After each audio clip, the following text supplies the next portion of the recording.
Welcome back, Pirate Nation, to episode 10 of the Ship's Log. Today I'm here with Cornerback Coach, Coach Jules Montinar, and our cornerback, returner, starter, Savon Revel. Guys, how we doing? Good. Doing great. All good? Yes, sir. I don't know if you guys, I always start the show the same way. It's funny, but I don't know if you guys have watched any of the previous shows. Usually we hit you with a pirate scenario. Definitely gets the juices flowing around here, helps everyone set in a little bit. So you need to picture this. As you set sail on the high seas, you know that the success of your pirate endeavors relies heavily on the strength and skills of your crew. To form a quality 5-man pirate crew, you need a navigator to chart your course, a master gunner for the firepower, a sails and rigging expert for swift maneuverability, and a disciplined master at arms for enforcement and combat training. The last one that you're going to need is a quartermaster to manage food and morale on the ship. So we're going to need to go one by one down these, and you got to pick someone from the team to form your 5-man crew. All right. So first we got the navigator to chart your course. Who are you picking from the team as your navigator on your pirate ship at sea? Rajay. You're going Rajay? I feel like he know it the best. Yeah. He's got the Definitely maps Rajay. down? Yeah, he definitely got the maps. Coach, who you going with? I got to check the GPAs. I'm going to have to go with Jake because he's in charge of all the operations stuff. That might be one of the best picks of this whole series. I didn't even think about that. Yeah, we can include staff on there for sure. Right. Jake is probably the number one guy for that job, if I had to say it myself. That's a good guess or good pick right there. Next, you got a master gunner for your firepower. I'm going Big Tay. You know he's going to love that one. You got this. I still need time to think right now. I'm going to go with Coach Tesh, man. He's got guns all over his house. That's a good one right there. He'd love that job. Let me see. Yeah, I go with Big Tay too. Big Tay? I go with Big Tay. Okay. The third one is the sails and rigging expert. So we need someone to really man the boats out there, know where we're going, and get us there safely. This has to be a good mix of skillful and smart right here. You got someone, Coach? Skillful and smart. Yeah, I guess I'm going to have to go with Coach Houston on that one. You're going with Coach Houston, trusting him to steer the ship right there? Yeah. You gotta get Coach Butters in there, for real. Okay. You're letting Butters drive the boat? Butters drive the boat. He's not tall enough to see over the thing, so that's going to be an issue. I got a little stool for him. You got a stool for him? They got little steps up. Sorry, Butters, we love you. Don't take it personally. The next one is a master at arms for enforcement and combat training. You got to go Big John. Big John. Okay. Big John is our master at arms. All right. If you got to go with a player though, who you going with right there? A player, I go with E. Elijah? Yeah, Elijah. That's a good pick. Yeah. That's a good pick. And this last one is a quartermaster to manage food and morale on the ship. Big Tay. Big Tay? Oh, Big yeah. Tay? I want to say Big Tay. Let me see. Hey, we got a lot of players on the team, a lot of new players, so I'm trying to think. Who's a good cook? Omar. Omar might be a That's good pick one. for that. Omar. Good little glue guy, too. I think those crews you got are pretty good right there. Yeah. Coach, let's talk about you a little bit. You and your wife, Brittany, you have 2 sons, Matt and Maverick. You have 2 daughters, Maya and Macy, and you got one on the day and one on the way any day now, correct? That's correct. Look at you go, Coach. So you still got nerves for the 5th one or no nerves? You're a vet at this point, huh? Well, we'll see what happens. Play it day by day, huh? Yeah, day by day. Coach, you've worked under many great coaches. How have they shaped you as a coach? Shaped me a lot. I've learned all the stops that I've had. I've learned from all the coaches.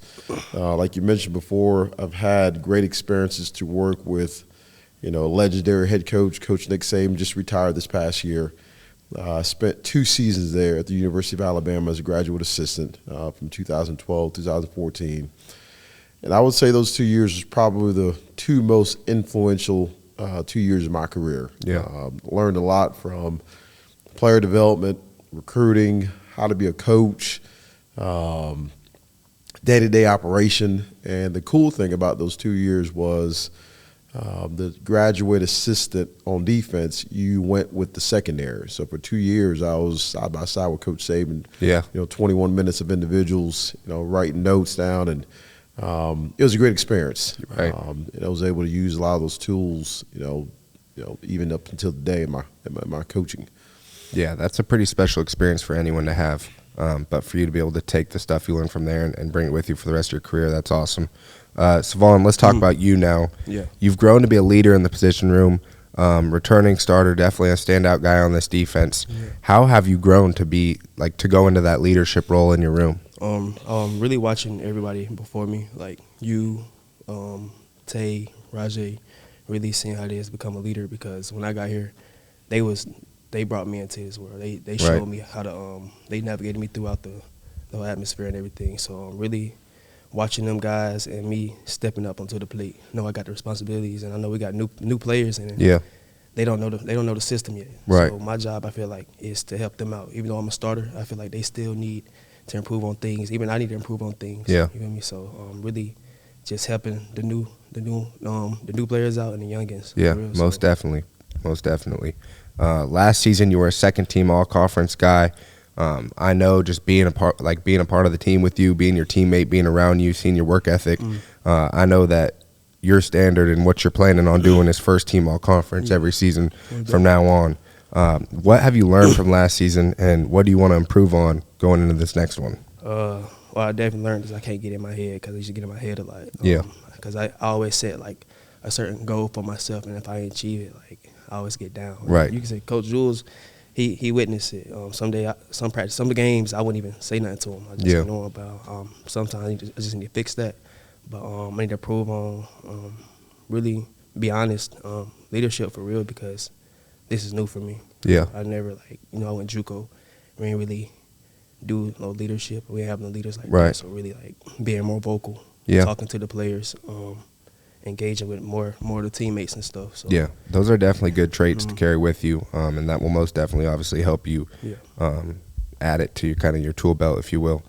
This is a question for both of you guys now. Savon, I want to know personally what you think is your best trait as a cornerback and kind of what makes you special.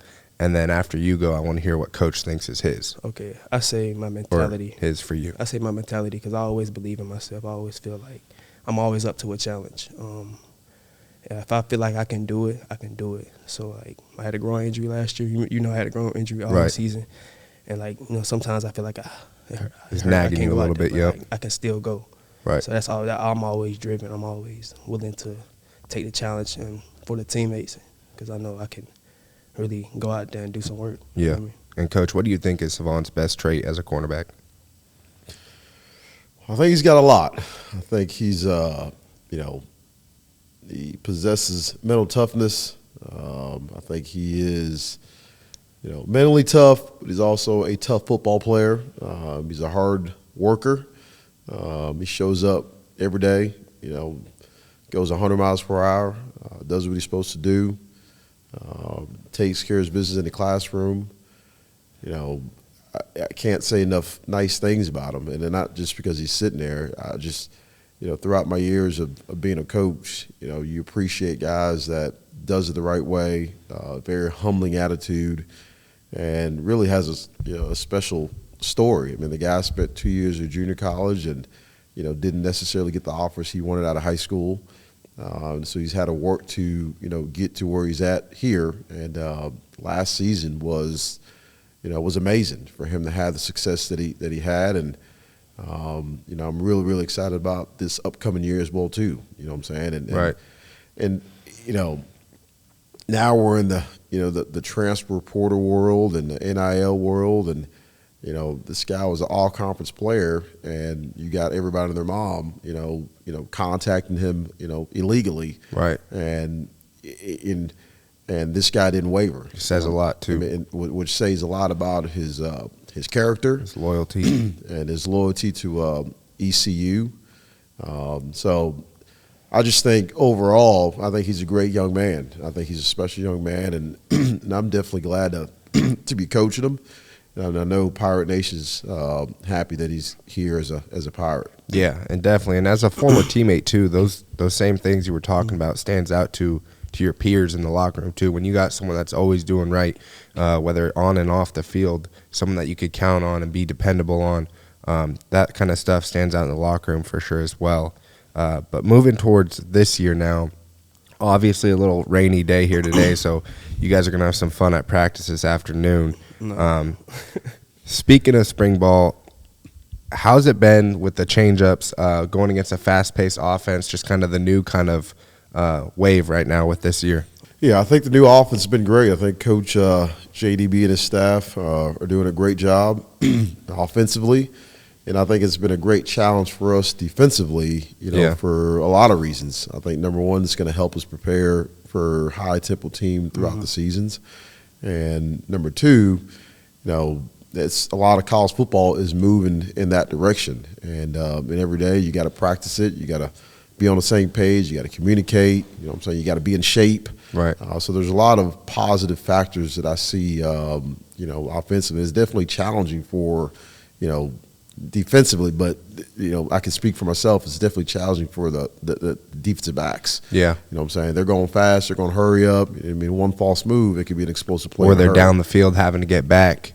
Absolutely. And that was always one thing like that I'll always bring up when people ask me tempo and the new offense this year, how hard it is to prepare in season for a team that is so efficient with their tempo. Yeah. Because there's not a single scout team in America on offense that could replicate the kind of tempo that you get in a game. I forget what game it was last year, but it was just like practice was just you had almost two scout team offenses going so that you could kind of get that feel that the ball's going to be snapped so soon, and it's just so hard to do. So that's definitely something I'm looking forward to with our offense, being able to kind of see the other team's defenses struggle with that a little bit. New addition to your room, Coach, and obviously some freshmen coming in and stuff. I want to know, in your guys' opinion, if there is a sleeper pick in the cornerback room and a wide receiver that you go against. And, Coach, from your perspective, just what you see out there. You got a sleeper pick in your cornerback room? Keyshawn. T-Shawn? Keyshawn, definitely. Okay. He walk on, and ever since he got here, he done showed me like he a true dog. He even if he don't know the play, he go 100%, 100 miles per hour. Yeah. Every play. That's what I try to talk to him every day to keep his head up, because as a DB you get beat, you gotta keep your head up. Flush keep it. Going. Yeah, you gotta flush it. You gotta throw it away, look past it. Definitely Keyshawn. I mean, we do got some other corners. Most definitely got some other corners, but Keyshawn, like he's new. What about receiver that you've been going against or that you've seen out there, because you haven't been going? That might be kind of under the radar guy for fans to look out for. I'll say Keelan. He done made the biggest progress from last year to this year. He's doing a lot better on catching, not pursuing to the ball, but like locating the ball. Right. So that's what I seen from him. We also got what's his name, Ant. Anthony Smith. He's from Anthony Smith from NC State. Yeah. I see something special with him too. Pretty much they done showed me. Like, And that gives a chance for those guys to step up and get those quality reps in spring ball. Coach, if you had to kind of pick a sleeper maybe from your own room and from the receivers that you've seen in practice thus far, who would they be? I would say Dalen Diston. Yeah. As a cornerback. I like Keyshawn as well too. But I think Dalen should help us this year. Right. And offensively, I think Keelan has had a really good spring, like Shavon said. He's the first 5 practices been doing a really nice job. I think for me, probably Anthony Smith, the new From NC State. transfer from NC State. He's been doing a nice job. Has really good speed, good hands. So I think he should help us this year as well too. Nice. In a busy time of year with school winding down and spring ball picking up, have you guys had any time to follow March Madness? You guys following March Madness at all? I'm not gonna lie to you. I don't even watch basketball. Beat. Don't even watch it. Coach? Don't watch it. I'll see a couple games on highlights every now and then. Yeah. But I did see the old Wildcats, the old Kentucky Wildcats went down. My wife's from Kentucky, so that's a big deal over there. Yeah. They're not very happy. She wasn't too happy with that one, huh? Yeah, the fan base not very happy with Kentucky basketball right now. Yeah. How you feel about? Coach, do you play in the staff basketball games? I do play in a staff basketball game. We've had quite a few coaches in here from staff basketball. What kind of player are you out there? 1 stat, 2 points. That's a good day for me. Team player? No, let me take that back. 1 assist, 1 point. That's a good day for me. So you're getting Team player. fouled. Don't get injured. Just stay. Coach JDB was saying he just stays on the arc. He doesn't want to go out there. He's just a straight shooter. He's a good shooter. Nah, You play hoops at all? Oh, nah, if y'all want me, I get every rebound y'all want. I'm telling you. I'm just like he do. I get the that's rebound. what I do. I'm a glass cleaner. Yeah, That's it. Rebound, pass the ball. You feel me? Yeah, Windex. Don't give me the ball. I might dunk. My a little shot's bit. broke. I might dunk a little bit. My knees might give up on me. Yeah. Yeah. You think you got one in you? Well, I got about 3. I'll Shavon, definitely stay this. I would definitely say with the new offensive guys here, our staff basketball game has picked up. picked up tremendously. Yeah. Yeah. You guys are going to be a little more in shape this season, huh? Coach, you've been at some big time. You talked about Alabama. You've been at Florida. You've been at other big time institutions. How does the atmosphere of Dowdy-Ficklen on a rocking game day kind of compare to those? And Savon, how does it compare to your expectations when you came here? You want to go first or him? Yeah, go ahead. Yeah, well, Dowdy-Ficklen, this place is, second to none. I mean, I could, 51,000 fans. I mean, it is on a Saturday afternoon. I mean, this place is big time. We had a Thursday night game here versus SMU. The place was rocking. Yeah. I'm going to year number 2, but I definitely feel like we have a strong fan base, a very passionate fan base. For an AC football team, this is second to none. And I've heard, we played SMU this year, and I was chatting with one of the coaches pregame, and he was just bragging about how great this atmosphere was and how he felt like it was better than, what they had over there. Yeah. I went JUCO, and coming from like 30 fans, we Right. had many fans. Coming from 30 fans to coming to like And our first game here was NC State. NC State. Oh, Yeah. you know that was wild. And I Yeah. didn't even play because I broke my hand. But even the experience of like seeing the much supporters and people just like Right. brought I was like, oh my God, like this is a dream. It's just like I don't know because I went JUCO and you have no experience like that. And on the field, it's kind of like I know it's out there, but sometimes I avoid the noise so I can concentrate on the field. Yeah. And lock in on my assignment. It is kind of weird. You don't really feel like sometimes like during the play you don't hear anything. Like you're just so logged in. That's just how it is. But talking about that passion and just the energy and excitement that comes to Dowdy-Ficklen, this is my time to remind you guys that the season ticket priority deadline is coming up April 8th, 2024. And you talk about how Savon's so loyal to East Carolina. Something that the fans are kind of showing back to guys like Savon is even after a year last year where didn't go the way that we wanted to at all, the season ticket numbers are higher than they were at this point last year. So with the excitement of how well our defense did last year and the additions to the offensive staff and some of the offense guys we brought in, the fans are just as excited as we are. So that's definitely something that we're looking forward to. Coach, a question for you now, just for maybe the fans that don't know about the position too much or something like that. What do you look for when recruiting for your position room? Well, I think one of the things that I look for is the mindset. That's probably number one for me, and I've changed that throughout the years. But with the landscape of college football, the portal, NIL, the mindset's probably number one for me. Right. Looking for guys that love the game of football. Character, do a good job, find out the character of the young man through the high school coaches, the guidance counselor, et cetera. Academics, they got to be on point. And obviously football. From a football standpoint, what we're looking for is guys that play multiple positions, whether it's wide receiver, cornerback, guys that play multiple sports, track. Height, weight, speed is probably the first two combo, guys with length and guys with speed. And I always say those are two things that I can't coach. If you give me a guy that could, that's got really good, track time and he's got verified speed and he's got good length, I feel like he's got the right mindset. I can coach him. Right. You know what I'm saying? And, at our level, the guys that I want, the 6'1" that runs a 4.3, well, everybody in America wants him as well too. Yeah. So you kind of got to be creative in terms of the type of guys that you bring in this program. Yeah. You know what I'm saying? You go get a guy that's, not as tall, a 5'8" guy, now he's limited. You go get a guy that's 6 foot and he's Not moving as well. not moving his ball, and he could jump. He got good ball skills. You feel like you got a chance. You could coach that guy, and that guy also has some position flexibility. Right. If he doesn't work out at corner, you can put him at safety. Vice versa. Vice versa. Yeah. Savon, you and Chase have such a strong relationship. You guys are roommates. Just curious, where did that begin, and what's it like going against him every day in practice? It began last fall. No, not last fall. I think the summer. Yeah. When everybody started coming in. Yeah. He came in. At first, I really didn't think he was 18 years old. Yeah. I thought he was like 6'4". This dude, okay.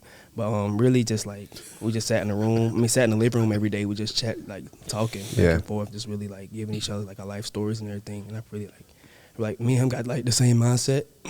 and I feel like he was a brother to me because we went everywhere together. We made sure like we made it to workouts on time, this and that. But on the field, oh yeah, he's definitely a weapon. For a guy to be that tall and that quick, you wouldn't expected it. Like iron sharpens iron between you two. Iron. Like, he's definitely a challenge for me. Yeah, and I'm willing to go at it every day with him. You guys be talking smack and getting out there on the field, and then does it come home, or is it just once you enter the doors of home, it's just we like definitely talk junk to each other at the crib for real. Definitely like when the coach or like one of the defensive players make him mad, he come at me like, Savon, get your players, man. Like, what you want me to do? Yeah, I can't handle all of them. But yeah, he definitely. I don't know. You'll be cooking at home, tell him how he got locked up that day. Oh he take it too personal. I might play with him a little bit. But yeah, that's my guy though, for real. Yeah, you guys are definitely some breakout players that Pirate Nation's looking forward to watching this year. Even y'all's families seem to have gotten.